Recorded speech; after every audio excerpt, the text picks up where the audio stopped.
Here once again to rank something new with a fresh voice provided by COVID, but that's not going to stop me today. Today we are going to be ranking the James Bond movies from Dr. No all the way up to whichever one this one goes up to. It probably is all of them. Yeah, there's no time to die. I have seen them all. That was one of the things I did in original COVID, so it felt only fitting to re-explore this. Let's go in, let's figure out which ones are the best, which ones are the worst, and which ones do I actually remember. Casino Royale. I don't know what this one is because that doesn't appear to be the cover of the comedy. I will say that the Casino Royale comedy movie isn't very funny. It isn't very good. I did watch it years and years ago with my family. I've never watched it again, nor do I feel the need to. So, I'm going to just keep these two at the bottom as the default worst you can get. So, Casino Royale, the Daniel Craig one, however, I would consider one of the best. I would say this is easy A tier, possibly S tier. I'm going to see how the rest of this list shakes up. But yeah, Casino Royale is pretty excellent overall. I remember it being one of my favorite action movies at the time. It still probably is one of my favorite action movies to date, so I would definitely consider that one way up the list. Diamonds Are Forever, however, wasn't a favorite. I would say this one's probably C or a D. I don't remember a lot from it. I remember it being okay. There's just something about the diamonds, and the Bond girl wasn't very good. It was what it was. Die Another Day, Halle Berry. Okay, am I talking camp? Because if I'm talking camp, then Die Another Day would be like way up there. In terms of like it being a good Bond movie, it's not. It's just not. It's very cliche. It's very well. There's the scene where Pierce Brosnan is wakeboarding with a parachute on top of a it's not good. It's just not good. And I also have to say that, you know, Madonna's song in it, Madonna's cameo in it, neither one of which are really good in the first place. But we'll move on. Dr. No, I think, is surprisingly good.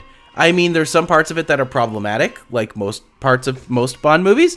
But, like, Dr. No was pretty good. They got it fairly good right off the bat, which I thought was really impressive and very interesting. So, I would consider Dr. No probably one of the ones that I'm most likely to revisit in the future. So, I would, I would keep that right up there. Alright. In terms of For Your Eyes Only, I don't think it's one of the better ones, but I don't think it's one of the worst ones.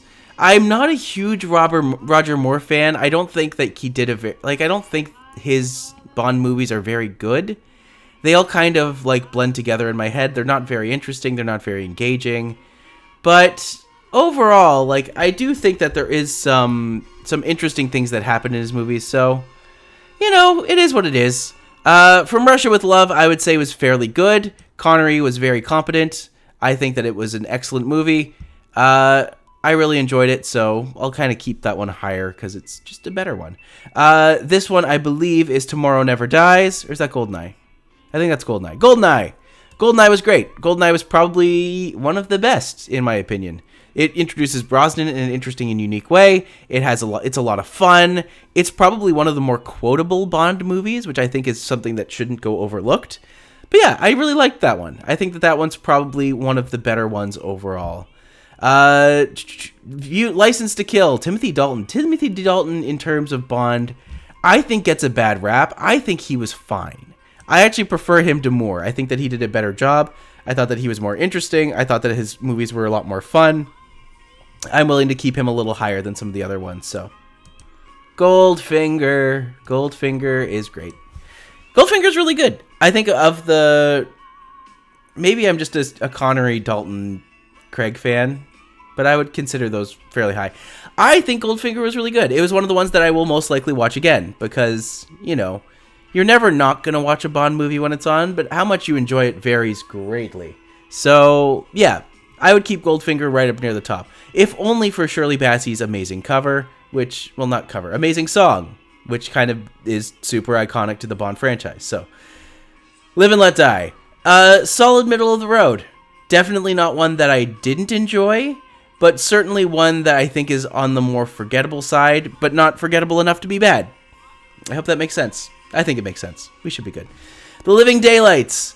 Of the two, I think that this one was... You know what? I would say License to Kill was the better Dalton, and I would consider The Living Daylights right underneath that. If only because License to Kill has probably one of like the most underrated Bond theme songs, I think.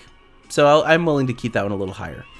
Although I think it also has the distinction of being like the only Bond song to not enter the Billboard chart or something. Something like that. The Man with the Golden Gun. I really wanted to like this one. I did not. I thought that was very middle of the pack.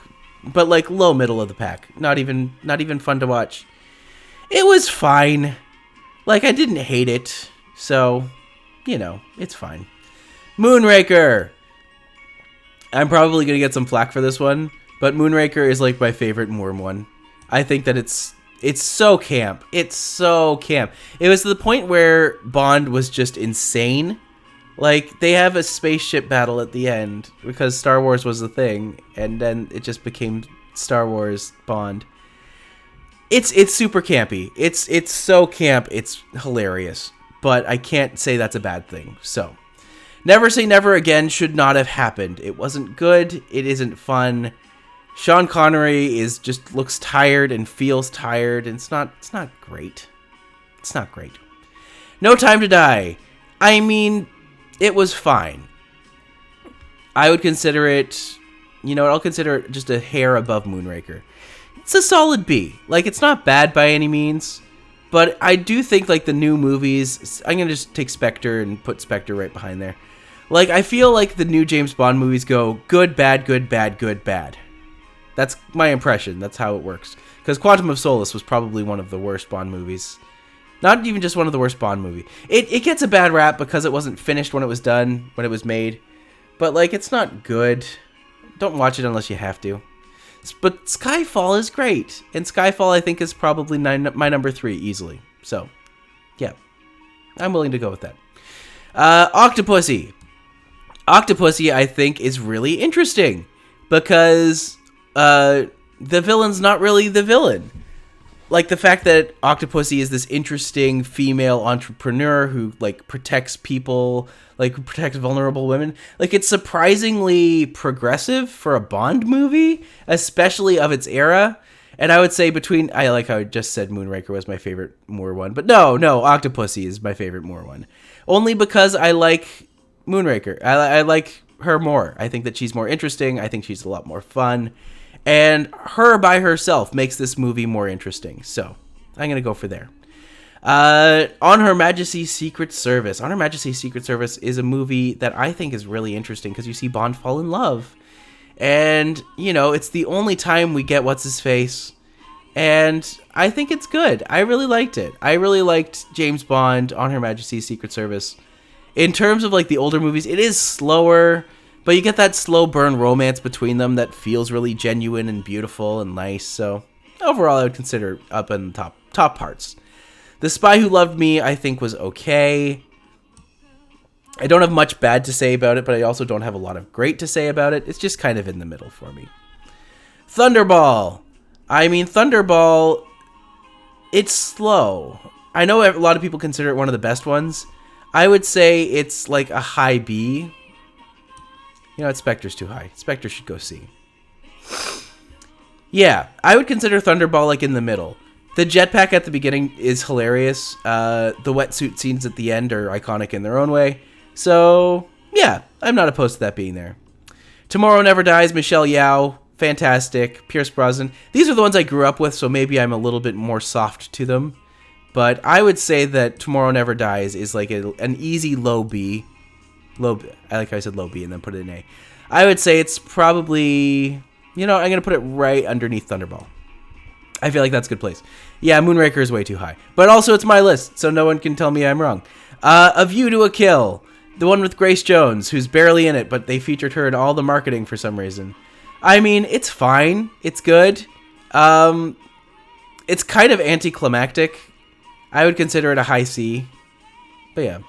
Controversial thought. The World Is Not Enough, I think, is probably one of my favorite Bond movies. I would consider it a low A. I'm actually going to put it above Honor Majesty. No, I'm going to put it above Octopussy, too. I really liked that one. I thought the major problem with it is the Bond girl, but it has, like, another one of the best Bond theme songs. So, very good. Yeah, and You Only Live Twice was there as well. I would consider it right above Moonraker. So, this is my opinion for James Bond movies. What do you think? What are your favorites? Which one did I miss? If there's any that you can think, which one did I miss? This is all of them. If you're watching this later, I can't blame that's out of date because time happens. But until next time, thank you for watching. I'm Matti McLean. It's been good to see you. I'll see you soon.